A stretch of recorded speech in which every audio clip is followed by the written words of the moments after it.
Hey everybody, welcome back to Devin the Bear. Today we're going to talk about the past card and then the upcoming card, but we're going to start with Kai Kara France and Amir Albazi. First, we have to mention Jim Miller. Oh, dude. Freaking putting Jesse Butler to sleep. Yeah, that And was so rough. I hate to say that against a Texas boy, but Jim Miller, like I'm never going to not go for Jim Miller. Yeah, I don't know, man. I mean, taking a fight like Jim Miller on 2 days' notice, it takes guts to do. Yeah, but that's cool. But Jim Miller's been, if you're a guy trying to make a name for yourself, Jim Miller's been putting you to sleep. That's just what he's been doing lately. yeah, he's just what's it called? Sorry, I got a little sidetracked. So Jim Miller, dude, like even though he's like kind of in the twilight of his career, like he's still solid, like he's still good, and it seemed like like we were talking about a little earlier. It's just like he was known as a jiu-jitsu guy, but he's got hands. Like I don't know where his boxing developed at, but I think it was around like the early 2010s. Right before he got sick, I mean, just like he really came into when it came to his boxing and his kickboxing. I mean, you'll hear Dustin Poirier talk about like his first experience with calf kicks was against Jim Miller. Yeah, I remember that. Yeah, and so like I mean, the dude just he's also a southpaw too. I mean, for somebody he's got very high fight IQ. He's a veteran, so he's got all this experience. And he's become a great striker, and we all know he's a great grappler. So it's amazing to see him doing so well, and he's looking for his 50th UFC fight, right? Yeah, he's looking to make number 50 at UFC 300. Which I hope he gets. And then you would just show me that Jesse Butler is from Louisiana. I knew that, but he fights with Fury, and he's fought tons of Houston guys. He's worked a lot. He's in the area. We embrace him. Yeah, just like Brett Kelly moved here. We embrace Brett Kelly. Yeah, Dustin Poirier. If Dustin Poirier wanted to move here, I'd darn sure embrace him too. Yeah, Brett Kelly's the homie. He's cool as fuck. Exactly. Fights in 2 He's weeks. a Texas boy now. Yeah. But anyway, so we're going to lump together the co-main event and the main event because I feel like maybe less so in the people's eye for the co-main event, but the decisions is kind of the theme there. But Alex Caceres defeating Daniel Pineda by decision, and then Amir Albazi defeating Kai Kara France by decision. Both were really close fights, and I think we'll start it with that bullet point there. Is both were close fights, so it could not have been a robbery. People need to chill out with using the word robbery. You either don't know what it means, or you're stupid, and maybe it was a robbery, but these weren't. I'm trying to think of other contexts. No, these weren't robberies. They were close fights. Yeah. I saw someone said, "Oh, that fight was good. It was very 4-2, or I had it 3-2. That was ridiculous, robbery." And I'm like, 3-2 being a robbery, which means those 3 rounds he must have absolutely dominated. I don't think outside of the 3rd round for Albazi and the 5th round for France, I don't think anyone dominated the 1st, 2nd, or 4th rounds. I think Kai Kara France won the 4th, but then you have a little bit of a different situation with Caceres and Pineda. You good? But so Caceres, he won the fight by decision, and I think everybody kind of thinks he won the 1st round. I am sure I'm not the only one, but I think that Pineda won the 1st round. And me personally, like, I'm trying to find what the rubric is for judging these fights. Like, I'm trying to see what the consistent way that these fights are being judged. So if Pineda lost that 1st round, then O'Malley didn't win a single round against Peter Yan, in my opinion. And the reason for that is everyone was like, oh, okay, well, O'Malley, or not everyone, but a lot of people felt O'Malley won because he was throwing up submissions. Dude, Pineda was throwing up submissions left and right. Yeah, it almost got an armbar and then straight to a counter triangle. It was never like the Pineda was out of the fight except for the 3rd round. But we're strictly gonna just talk that 1st round. Because if the 1st round went to Pineda because of his submission attempts, like they gave O'Malley the fight against Yan, yeah, and then our buddy Hayden lost a fight against Christian Rigo, Adrian. Adrian Rigo, Yeah. that's his name. Yeah, and that dude was just throwing up submission attempts that did nothing. One of them was illegal, and he won the fight. Yeah. Sorry. But Pineda doesn't win the round where he's throwing up submissions left and right. And I'm not saying that Alex Caceres should have lost that round. I'm just saying, going by what we've seen in the past, Pineda wins that round. Yeah, which means he wins the fight because he also won the second. Which, like, go back to even when Boss Rudin won the title, right? He was getting taken out nonstop by Kevin Reynolds. Yeah. But we fought from the bottom a lot, and he was active from the bottom. It's not a very exciting title fight. I won't lie to you, but it was.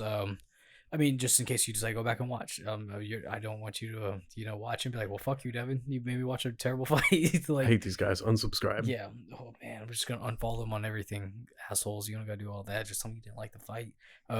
So, well, yeah, with the first round though, it's hard because like Caceres had some good offense.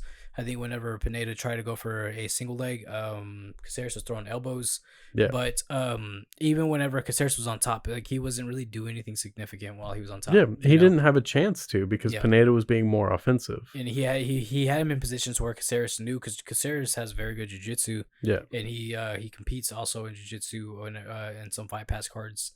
That if he tries to do anything, he's gonna throw his weight off center, and then he's gonna get countered.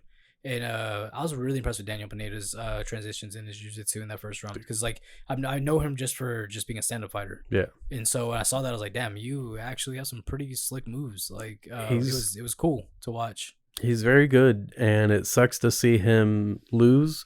I had him winning that first round because I was like, well, if this is how we're scoring cards now or scoring fights now, he wins that first round. He wins the second round. Third round was obviously all Caceres.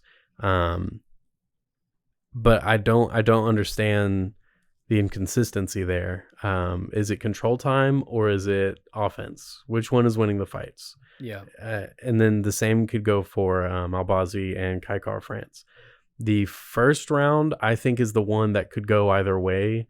Which is why I think it makes this fight difficult. Second and third, I had Albazi winning. The fourth and fifth were Kai Kara France, in my opinion. So the one card that everyone's really pissed off about is the Chris Lee one, and so people were really pissed off at his card because he gave the fourth round to Albazi, and everyone's like, no, there's no way that. Was it the fourth or fifth? The fourth round. Fourth round. The fourth round to him, and so because this is what I texted you whenever you sent me everything, is just so when we saw the scorecards is. If Chris Lee were to, let's say, quote unquote, get it right, and so he was to give that round to Kara France, give him a 10-9, that would have led Chris Lee's card to be 48-48. So that means one judge had it for Kara France, another judge had it for Albazi, and then it would have been split down the middle on Chris Lee's card. So you know what we would have got? We would have got a fucking draw. We would have had a split draw, I think. Or was a majority? Yeah, a split draw. And then right then and there, we would have not had any answer to this 5-round fight, And so it's just something that I was thinking about that I just want to throw in perspective, just to be like, oh, okay, damn, I didn't, wouldn't realize that. But yeah, it would have been a draw. It was the fifth round. It was the fifth round? Oh, no. He gave the fifth round to Kai Kara France. Yeah. I was looking up the fifth round. Okay, so yeah, everybody was thinking that Kai Kara France should have won the fourth round. Yeah. Yeah, and I think he did. The first round, I think, is the one that was the closest. And like you were saying, if Chris Lee had given him, then it would have just been a split draw, and everyone would have still been mad because nobody likes split draws. Yeah, nobody likes draws in general. Like, especially when they're main events, because you just watch this fight for 25 minutes just not to have an answer to your fight. So that's. And I wouldn't be surprised if, like, you see Dana send somebody over to him and be like, "Hey, no, do not put that out there." That would be funny. But. Yeah, the whole thing with this fight was Albazi was, I think initially he was landing maybe cleaner shots, but he just landed far less than Kai Kara France. And then whenever he would shoot for takedowns, maybe he wouldn't get them, but they'd end up against the cage and he would be stacking up control time. So again, is it control time or is it offense? Because Kai Kara France, his total strikes was like 100 or maybe even 200 more than Albazi. For sure, 100 more. He way outstruck Albazi, but Albazi had so much more control time than Kai Car France. And everyone Yeah. brought up, well, Kai Car France had 2 takedowns versus Albazi's 1, and it's like, yeah, but he held him up against the fence and he was working the whole time. Yeah. Kai Car France, whenever he took down Albazi, he didn't do a whole lot. I think he'd started to try to, and one of them Albazi reversed. Maybe not a super successful reversal because they ended up in an awkward position where neither one of them really had control. But yeah, it's a close fight. Robbery is not the word that needs to be thrown around. I'm so tired of it. Because even that first round, you look at the scorecards, it was kind of all over the place. You had Chris Lee give that round, and Chris Lee and Michael Bell gave that round to Cara France. Sorry, I interrupted you. No, you're good, because this is the same thing I'm saying. And then Sal Diamato, Sal D's nuts. That's what Israel Adesanya likes to call him. He gave that round to Albazi. That first round was very competitive. Kai Car France was pushing and doing a bit more, but Albazi was landing cleaner, and that's my opinion.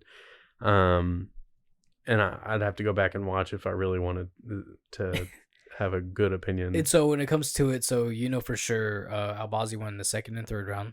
Yeah. I mean, we feel like that he took that round. Then Cara France won the fourth. Well, won the fifth, and so the only round should have won the fourth. Should have won the fourth. But I mean, those are the 2 rounds that are questioned: the first round and the fourth round. Because sometimes you have such a close fight like this one. Albazi is really, really good, dude. It's just this proved it. I think win or lose, this would have proved it. And Cara France is the shit too. And that's what I'm saying. If Kai Car France was the guy that fought Moreno to see who was going to fight for the title, and Car France put up a good fight against Moreno, he ended up losing, but then you have Albazi coming up, and he's fighting the guy who was kind of the runner up for the title shot, and he puts on a really good competitive fight like that. That's really good. Yeah, they're both good. It was a very competitive fight. There's no robbery. Albazi doesn't look like a flyweight. He's huge. The next day, he's a big dude. In the fight, I'm like, there's no way. But I know Kai Car France is short. He's 5'4", but he makes looks me like think of Frankie Edgar. What's that? He makes me think of Frankie, especially Frankie with the haircut, Edgar. right? When he has it all short, but he's built like a little like a flyweight, Yeah. But Albazi is not. But I don't know. I just thought about that randomly. But yeah, I would love it if people would chill out saying everything's a robbery. Anytime their guy doesn't win, it's a robbery. I don't get it. Yeah, it's a competitive fight. It's like with these close fights, though. It's just when you have close fights, I mean, you got 3 judges that are gonna see completely differently. Yeah, but that's what it is. It's a close fight, so it cannot be a robbery if it's a close fight. My favorite shit is whenever the announcer knows it's some bullshit, so he says the judge's name with the scorecard, and so. Well, don't they always? No, not always. No. So I don't think they always do. I think they always do. Do you think so? Yeah. Yeah. Yeah. Judge blah blah blah scores it. Whatever. Or judge blah blah blah scores it. Whatever. Yeah, like some fights they don't show the judges for the fight, like on the teleprompter, and so once I think they really only do it for the main events. Yeah, for the main events or Sal Diamato is judging. So yeah. So they're just a heads up. If you just go to decision, someone's probably gonna get fucked over. But yeah, I would just love it if that wasn't every single time someone a competitive close fight comes to a decision. Yeah. Everybody's like screaming robbery. It's freaking stupid. Like O'Malley and Yan. Yeah. I thought that fight was clearly Yan's fight. I haven't watched it since, but it was such a close fight that how can you say? Yeah, I think that fight is a little bit and again though, what are we judging fights by? Yeah, what wins a fight? Damage, offense, or control time? Because if it's control time like it historically has been, then you give that fight to Yan. Yeah. If it's damage and offense like most people want it to be and like it tends to be lately, then yeah, O'Malley, because O'Malley just did a lot in that fight. Tried to anyway. He tried to throw up all these crazy submissions, and Yan was kind of stuck in the guard or trying to pass, and he couldn't do a whole lot. Yeah. And then he ended up getting his face busted open. So offense wins fights, defense wins championships, No, that's football and stuff like that, but okay. Oh. Yeah. It's somewhat relatable, right? No, not one bit. This also wasn't for a championship.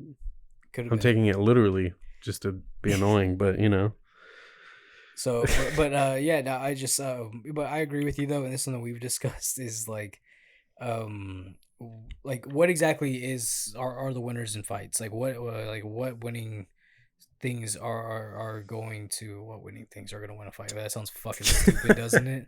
Sentences Um, are hard. yeah, no shit. But yeah, so like what do you do that to win a fight? Like, like what do you go home and you train with your coach and with your training partners so you can always win a fight? Yeah. And there's it's not said and done. Like there's guys that know how to win fights and all and just win. They're okay with just getting by and just scraping by. And I feel like that's why some people don't really like Benil Dariush used to be kind of like that, I don't like look at top five with Tony Ferguson. He knew if I just go in there and I just lay in his guard and I just don't let him pass, don't let him do anything crazy, don't let him stand up, I'm gonna win this fight. And so it's just like you look at it like that, and it's kind of it's frustrating. Like John Anik and Daniel Cormier took a judging class, and they said that damage, durability, and duration that's what wins fights. But it seems like that doesn't really seem to. Isn't the case either. Yeah. And I will say this for, again, to be more clear, I don't care what it is that we decide wins fights. I just care that that is consistently what we stick to. If it's damage, if it's control time, I don't care. Yeah. Just pick one. Yeah, because you got Rob Dvalishvili, who controls Jose Aldo, can't get him down once and just clinches him up against the cage the whole time, and then that's he wins the fight because of that. But it's like, but he's not doing anything. We're at a stalemate, like how much is he actually controlling him? Rampage and Rashad. Yeah, Rampage Rashad. Who else was another really bad one? Bilal Muhammad and Damian Mayo.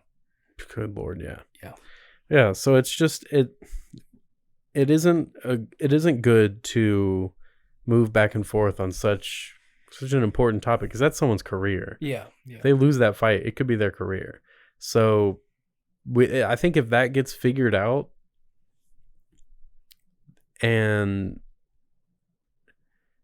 if it ends up becoming damage, I think we have a lot more fun fights in the future. Yeah. If it becomes obvious, if they come out and say, hey, we've restructured this, damage wins fights. Yeah. I mean, Sean Strickland's going to have a terrible time. Yeah. Yeah. The Diaz brothers wouldn't win fights anymore. Chris Curtis will have fun, though. He throws down. He makes damage happen. But yeah, so speaking of Chris Curtis, yeah, I was about to say we'll move. That's a good segue. We'll move on to UFC 289. There's some pretty fun fights. My sleeper is going to be Ayman Zahabi and Arichi Ling. That fight's going to be really freaking fun. I guarantee it.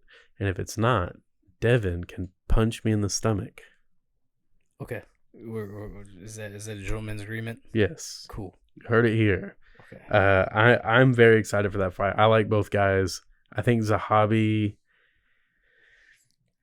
They have him listed as the favorite, and I'm not sure about that, man. Arichi Lang is freaking crazy. I don't know who that is.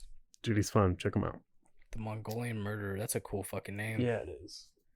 And then headlining the prelims is Nasruddin Imavov and Chris Curtis, the Action Man. This will be the first time that I'm wanting Chris Curtis to win, because he always fights people that I'd prefer them to win. Yeah.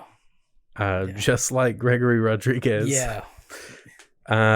So I hope he wins. I hope he goes out there and throws down, like you said, and I hope he puts Imavov to sleep, because that'd be fun. And plus, I feel like we're getting to a point where middleweight needs someone to kind of break through. Yeah, man. Middleweight's a really, I don't know, since Anderson left, like he left a big hole in the division, even with fucking Adesanya. We got Adesanya right now. I know he's got the belt back, but you got Robert Whittaker. I mean, you can't be number one. You can't be the champ. Nobody else really sticks out like those two guys do. I mean, TRT Tour. Yeah, TRT Tour. That was the shit, though, dude. I had so much fucking fun watching TRT. I hated it because he kept beating everybody out. Like, dude, he fucked up Luke Rockhold, Dan Henderson, Bisping. Like, you ever wonder why we call him Bisping whenever it's a P? I say Bisping. Yeah. Oh, Bisping. I say Bisping. Oh, I don't. Yeah, Bisping. Oh fuck! I have to. It's gonna take me some practice. But yeah, no, like I don't know. TRT Tours is so much fun, middleweight dude. Is not what it should be, because the talent level is so high. But it's all these guys who keep fighting each other. Yeah. Or they keep fighting other versions of themselves because they're all at such a high level. Yeah. We need some excitement, some new faces in there, and I hope Chris Curtis can be one. Joaquin Buckley moved down, so we're not really going to see that again, I don't think. So I hope Chris Curtis can pull through and start breaking some faces. Yep. I hope so too. He just always loses the ones that matter. Which could it be this one? This guy. Does this one matter? He's got ranking to his name, so yes, it's good. All right. So no, this ain't gonna be the one. Yeah. I don't know what it is. He does really, really well. Then he fights like a top 15 guy and he loses. It's like, motherfucker, dude. Yeah. And then you have opening the pay-per-view, Marc-Andre Barriault and Eric Anders. That fight's going to be pretty nuts too. It's hard. Eric Anders fights are always really hard because it's like, do they make it out of the first round? Do they make it out of the first 2 fucking minutes? Yeah. And it's like, all right, if we make it out of there, generally both guys are going to be dead tired and it's going to be boring after that. Yeah. Or sad. I like Eric Anders, or I used to like Eric Anders. I really don't keep up with him too much anymore.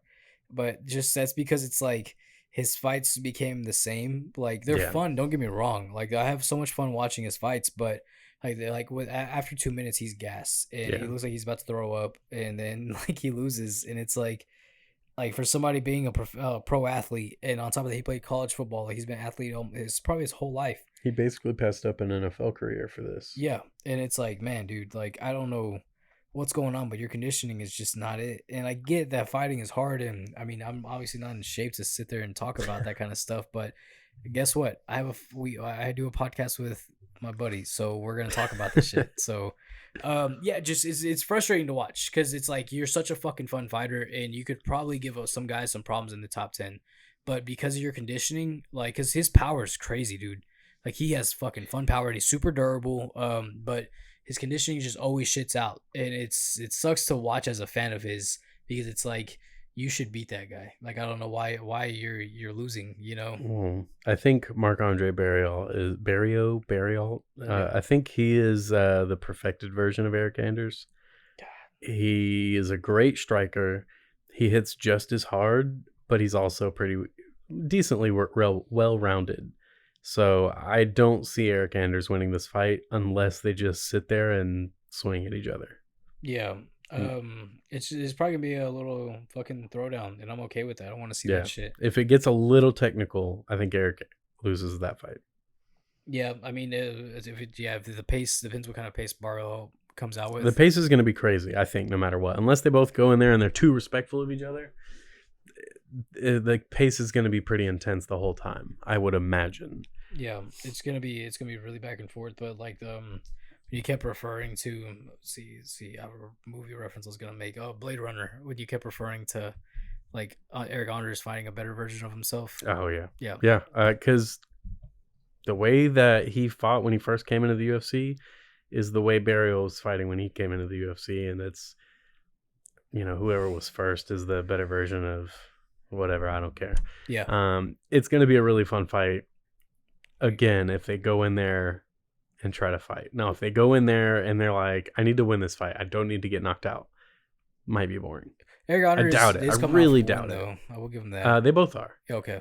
So I doubt it. I doubt they're going to go in there and be boring just because that's not what they do. That's why they put them on the main card, because they know they're not going to do that, So up next is what I think is going to be fight of the night. You got Danny 50K Ige taking on Nate the Train Landwehr. That fight's freaking wild. I got it. Dude. I didn't fuck it up. Landwehr? No, what's it called? I always stutter whenever I try to hype some shit up. Oh, hey, everybody clap. Yeah, round of applause. So yeah, that I could see that being fight of the night. Both guys do a really good job of not getting knocked out while trying to knock out their opponent. Yeah, dude, it's fucking fun. Like they just throw down. Go ahead. Sorry. If it goes to the ground, I think Landwehr takes it. You really? Yeah. I don't know, man. He actually does have a pretty solid ground game. Yep. He showed it a lot in M1. Now he's in the UFC. He don't give a fuck. Nope. Take you down and stand right back up, and then hype up the crowd while you're getting up, walking. Up yeah, I'm very excited for that fight. I would love to. I think I'm going Landwehr in it. Really? Yeah. Dude. Nah, I'm going. I'm 100% going Ige. I like Nate I Landwehr think too. I think Ige would catch Landwehr first. No, this is the streets. I'm going Landwehr. Screets. Yeah, I think earlier if someone gets caught early but the fight keeps going, it's going to be Ige catching Landwehr. If it goes to decision, I wouldn't be surprised if Landwehr took it. yeah. Ige has just I don't know. He's got this power, dude. Like He's got power, but I think and this is just me. yeah. I'm a moron. I feel like Ige tries to get the knockout, and he tries to get that knockout the whole fight. I don't think he looks for that one shot or anything. He has great combinations, but he's always trying to set up something for a knockout. And I don't think that, like, when he's lost, it's because he's trying to get a knockout and he's not trying to fight to win the fight. So if he goes in there and he sticks his combinations and he's throwing to land, I think he could win it. Landwehr's going to have reach over him, right? I'm not 100%. You look up look up Nate Landwehr. How about that? Because I feel like Landwehr's bigger, but maybe not. So Landwehr has a 72-inch reach. He has 71, so it's about the same. Both identical fighters. How tall is Landwehr? Fucking. He is 5'7". Yeah. So. They're the same height. You said he's. Anyway, 5'9". 5'9". Okay, I was like, I know Landwehr's bigger, but not by much apparently. No, not by much. Yeah, well, maybe it's just the way they fight. Landwehr fights, and he don't mind grappling, and I'm used to seeing Ige fight a little tighter, so he looks a little smaller. I don't know. Again, I'm a moron. Again, I'm gonna go Landwehr. Yeah, I got Ige, man. I just think his stand-up's way crisper. Crispier, yeah, like some crispy chips. So crisp. It was fucking lame as fuck. Mike Mallet and Adam, forget about it. I wanted to say that this whole time. I don't care how lame it is. Fucking what's his name? But I also think Ige he's got the crisper boxing. He's a little more durable. We've seen Nate get knocked out. I was gonna say we've seen Nate get landed. But yeah. That too. But he also, those were by knees. It wasn't by punches. So I mean, this guy's gonna throw down. That's gonna be fight of the night. I wouldn't be surprised if anyone's gonna take fight of the night over them. It's gonna be the Barrio and Anders fight, or Zahabi and Arichi Lang. But I feel like that one's gonna be a bit more technical from Zahabi, so it's gonna affect that a little bit. I just realized why you made that joke. I saw the next fight. Yeah. Nice. Thank you. Forget about it. I think that fight will actually be pretty fun too. Mike Mallett's, he's pretty entertaining. I should know this guy. Do I know this guy? I don't know. Do you? I don't know. He's got 100% finish rate. That's never boring. You always want to see it, you know? Yeah. What do I know about forget about it? I almost called him something else. Let's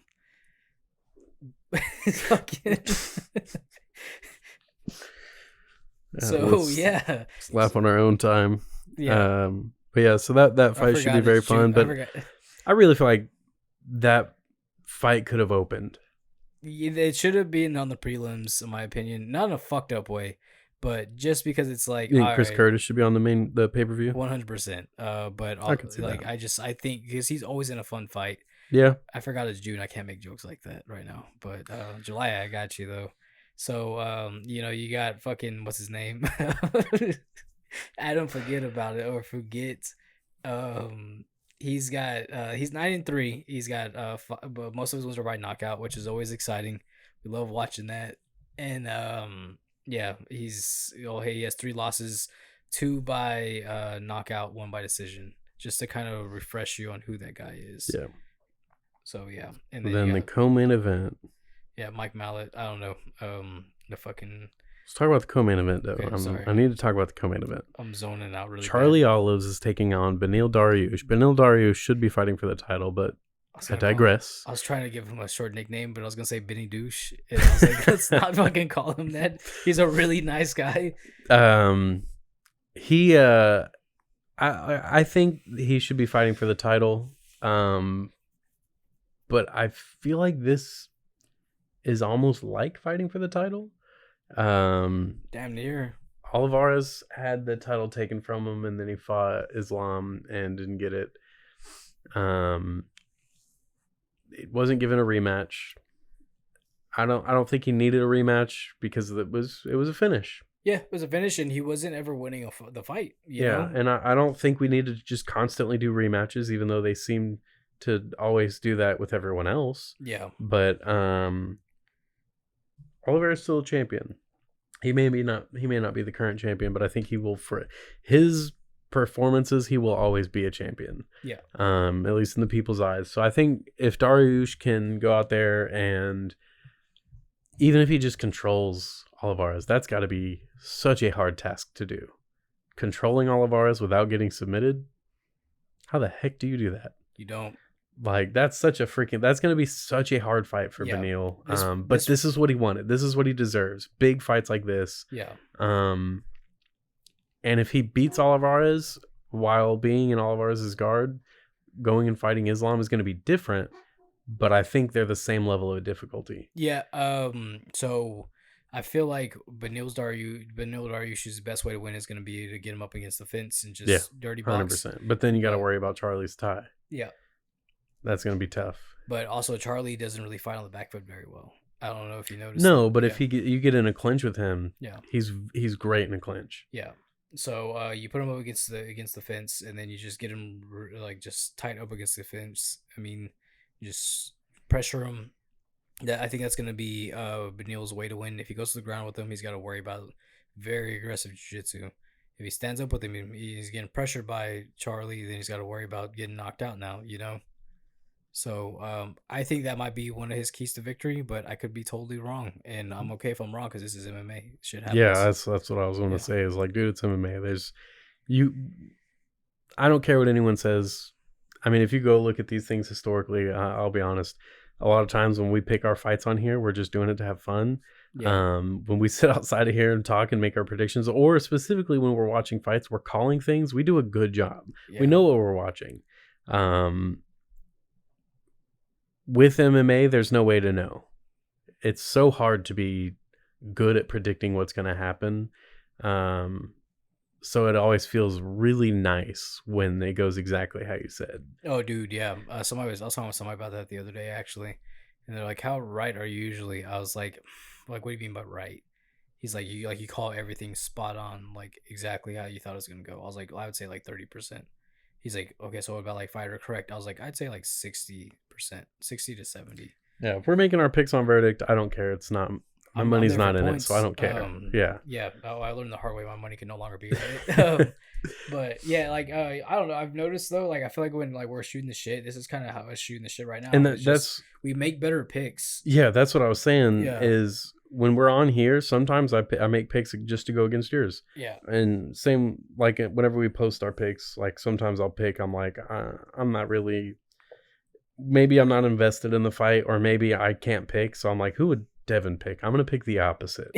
But when we're sitting and just talking, yeah, we make really good picks. We're pretty good. And anyone who's watched fights with us can vouch. We call things very well.